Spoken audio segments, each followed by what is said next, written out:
Тэгээд энэ 41-9 дээр байгаа энэ заалт чинь одоо жоохон шарааны заалт байгаа юм л да. Нэр дэвшгээр улсын их хурлын гишүүн нэр дэвшгээр бол хийсэн ажлын тайлангаа энэ хууль заасан нэр дэвшүүлэх ажиллагаа эхлэхээс өмнө тарааж болох бөгөөд энэ нь сонгуулийн сурталчилгааны материалд тооцогдохгүй гэдэг байгаа шүү дээ.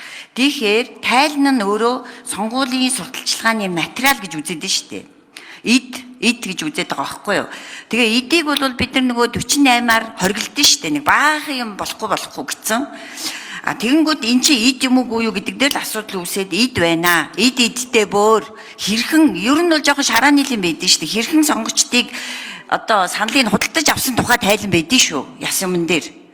Ингэсэн тэгсэн тэрэнд бараг тэдэнд төгрөг өгсөн тэрнийг сургуульд оруулсан гэд. Тэгээ тийм юм яг сонгуул болохын өмнө ингээд дахиж сануулж сэргээгээд тараагаад байна гэдэг асуудал яригдаад байгаа шүү дээ. Тэгэхээр энийг нь болио гэсэн ийм л асуулт. Тэгэхдээ бусад этгээдүүдэд бас зөвшөөрөх юм уу? Одоо манай сайд нар бол бас их хурлын гишүүн биш байхдаа бас тайлан дараагаад явж исэн шүү дээ. Сайд хүн бийжээж. Тэр бол тэр иргэдийг бол төлөөлөөгүй байхгүй юу уг нь.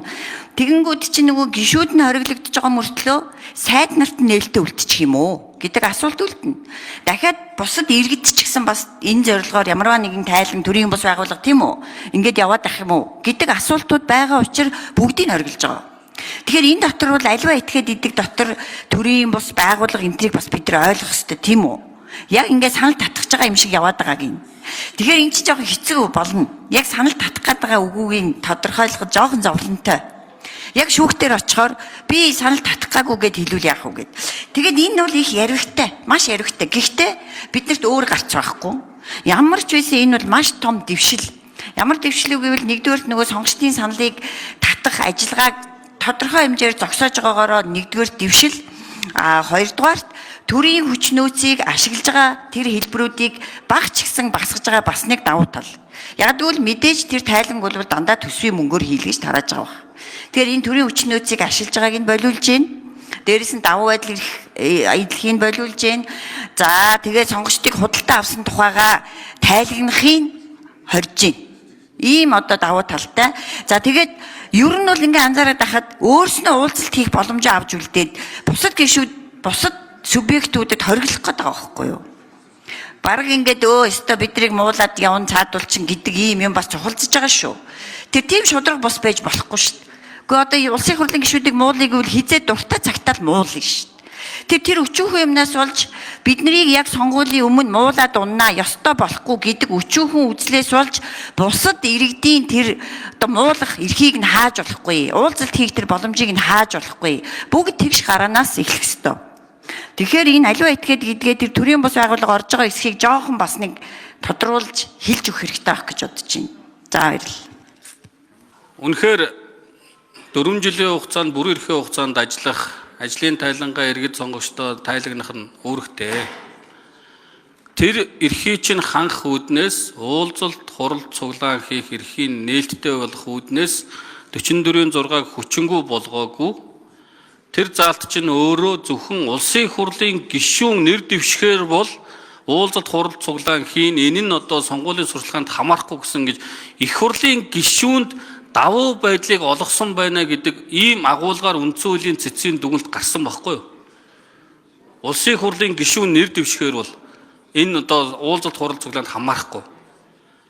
Тийм учраас эн чинь өөрөө нөгөө талаараа их хурлын хууль, засгийн газрын хууль, нэгжийн хуулиараа та бүхэн ард иргэдтэй хийсэн ажлын тайлан, төр засгийн бодлого шийдвэрээр танилцуулах эрхийн байгаа учраас хүчингү болгож болохгүй энэ эрхийн эдлүүлэх үүднээс тэр заалтыг өөрчилж аливаа этгээдэд хурал, уулзалт, цуглаан хийх эрхийн нээлттэй байлгаж өгье, боломжийн байлгаж өгье.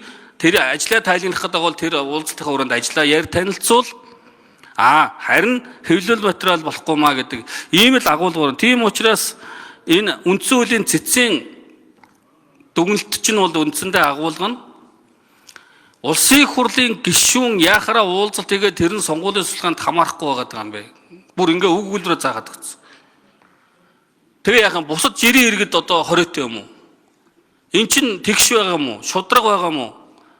Жигд гараанаас гарч иж чадж байгаа юм гэдэг ийм л агуулга байхгүй. Тийм учраас тэр заалт 44-ийн 6-г чинь аливаа этгээд гэж өөрчлөд байгаа нь тэр.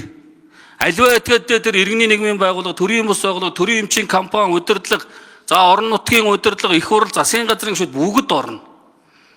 Тийм учраас бүгд сонгуулийн сурталчилгаатай хамаарахгүй асуудлаа бол ярих нь нээлттэй. Намайг дэмжээр би дэвшиж байгаа шүүл гэж ярихгүй бол одоо ч гэсэн мөрдөж байгаа хуулиар бүгд нээлттэй байгаа.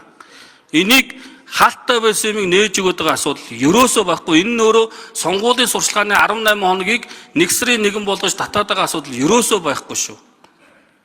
Хинч гараад очиод аль суманд очиод уулзалт хийх нь нээлттэй. Альч гишүүн альч тойрог дээр очиод уулзалт хийх нь нээлттэй.